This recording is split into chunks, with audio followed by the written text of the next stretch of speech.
Hoje, 1º de julho, é marcado como o 23º aniversário da região autônoma de Hong Kong. Isso já desde 1997, marcado por 156 anos de domínio britânico, a força libertária dos soldados chineses içaram a bandeira chinesa, marcando a separação oficial de Hong Kong e da Inglaterra, voltando para o gerenciamento da China. Ontem, no último dia do primeiro semestre de 2020, o presidente da China, Xi Jinping, promulgou uma nova lei de segurança nacional que afeta diretamente Hong Kong.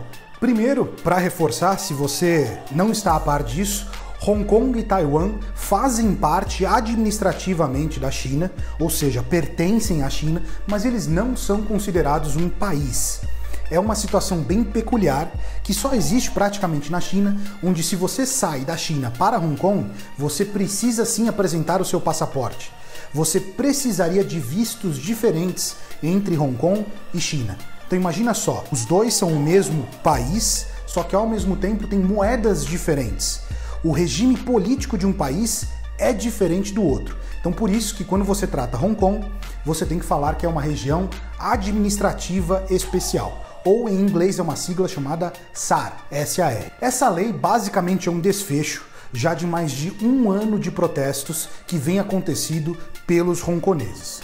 Isso se iniciou no ano passado, quando houve sim uma movimentação do Congresso hongkonês para aplicar essa lei de segurança nacional. Apesar dessa nova lei, de acordo com a China, ter o maior objetivo de garantir a segurança dos dois países, ela se iniciou através de protestos quando ela começou a ser movimentada pelo Congresso hongkonês, que tinha um pontinho chamado extradição. Pensa só, se você era um foragido político, se você teve qualquer tipo de problema com o Partido Comunista Chinês, ou teve algum problema administrativo não totalmente ligado à parte política, mas você está refugiado em Hong Kong, teoricamente você está em outro país. Essa lei da extradição que estava tentando ser aprovada no ano passado fazia com que, se você tivesse cometido algum crime, estivesse em Hong Kong, você seria extraditado de volta para a China e julgado de acordo com as leis chinesas. A partir do momento que essa lei começou a ser fomentada pelo Congresso hongkonês, os movimentos populares que saíram para Hong Kong, não sei se você viu algumas notícias, mas muitos estudantes, a geração mais nova de Hong Kong, saiu à rua protestando contra esse ato que afetaria diretamente a liberdade de expressão, a liberdade do povo de Hong Kong. Neste protesto específico do ano passado, os hongkoneses venceram. O processo foi arquivado. Ele ocorreu praticamente 2 anos depois do movimento dos guarda-chuvas, que foi uma oposição quando a executiva-chefe em Hong Kong não seria um presidente, seria um executivo-chefe do país. Quando o executivo-chefe do país, que é a Carrie Lam, foi eleita, houve esse grande movimento dos guarda-chuvas que foram para as ruas. Os 7,5 milhões de habitantes hongkoneses não tiveram acesso ainda à descrição da lei, aos capítulos e aos parágrafos. Ela ainda não veio a público, ela ainda está de conhecimento estratégico e de segurança nacional, então imagina só uma nova lei aprovada aqui no Brasil, que você nem consegue ler o que está sendo aprovado. Mas os 4 pontos que foi divulgado, que a gente consegue saber são: promoção de separatismo, terrorismo, subversão e conluio com forças externas estrangeiras. Então, primeiro, por exemplo, no separatismo, já em 1º de julho, houve um protesto em Hong Kong, houve já manifestantes presos pela polícia com base nessa nova lei. Então alguns estavam com uma bandeira de pró-separatismo de Hong Kong, querendo a separação, essas pessoas já foram presas. Então qualquer movimentação, qualquer provável post online em redes sociais, algum cartaz, algum movimento, vai ser classificado na Lei de Segurança Nacional, você pode ser preso por isso. Os 2 atos no meio, que é a subversão e o terrorismo, na minha opinião, são extremamente genéricos. Porque se você pensar o que é terrorismo, é você pegar uma bomba e explodir numa praça? É você depredar monumentos ou propriedades públicas? É você ir na rua e bloquear um trânsito ou uma rua?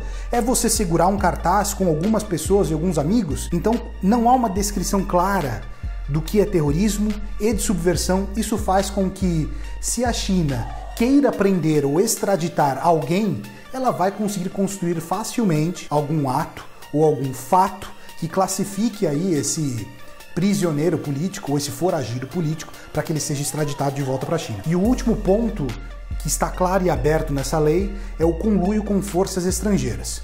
Então isso significa que se você coopera com os Estados Unidos, com a União Europeia, para qualquer ato que não seja de interesse da China, você também está infringindo essa lei e pode ser preso. Esse, de novo, é um ponto extremamente genérico. Se você pegar aqui no último vídeo, a gente até falou da pena de morte do australiano, você pode ver o vídeo aqui, e isso é usado às vezes de uma maneira política. E tem até os outros prisioneiros do Canadá que foram classificados como espiões, né, e estão presos na China.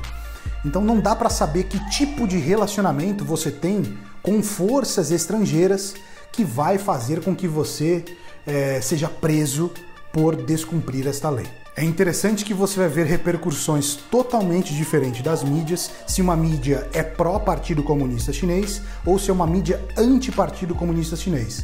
Então se você, de repente, dependendo de qual jornal você vê, você vai ver fotos com bandeira de pessoas com a bandeira da China comemorando essa nova lei.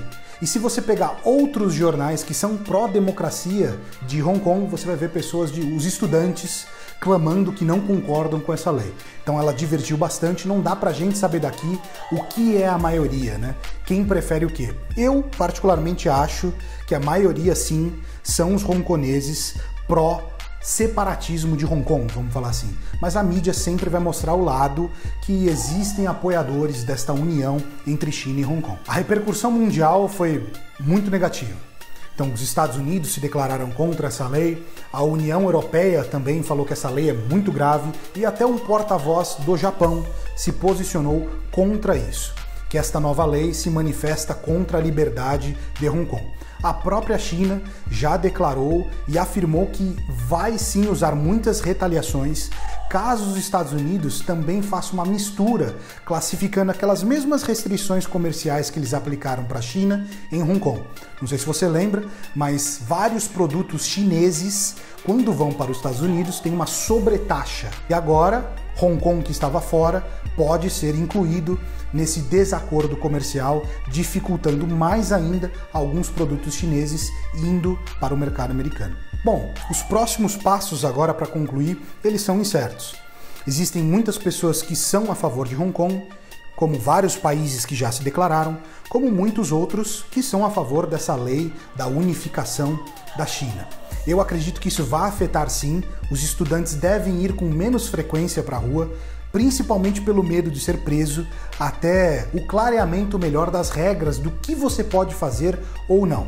A própria executiva-chefe de Hong Kong, a Carrie Lam, afirmou que isso não vai modificar o país, isso não afeta a autonomia de Hong Kong e isso vai ser bom para a segurança do país. Ela afirmou isso no Comitê de Direitos Humanos da ONU, então ela afirmou que isso não afetaria. Só que existem vários outros indícios que isso sim cercearia muito os direitos e a liberdade de expressão dos hongkoneses.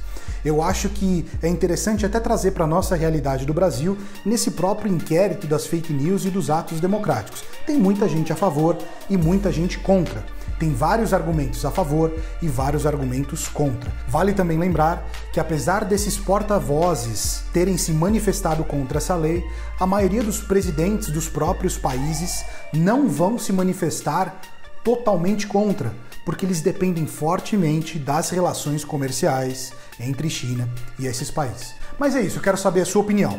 Se você está antenado sobre esse assunto, você acha que foi um passo ruim? Foi um passo bom? Você é a favor em si dessa lei de segurança nacional? E essa lei do Brasil aí que está acontecendo, você é a favor dessa lei? Você acha que elas se correlacionam? Deixa seu comentário aqui embaixo. Se você gostou do vídeo, lembre de deixar sua curtida. Até o próximo vídeo.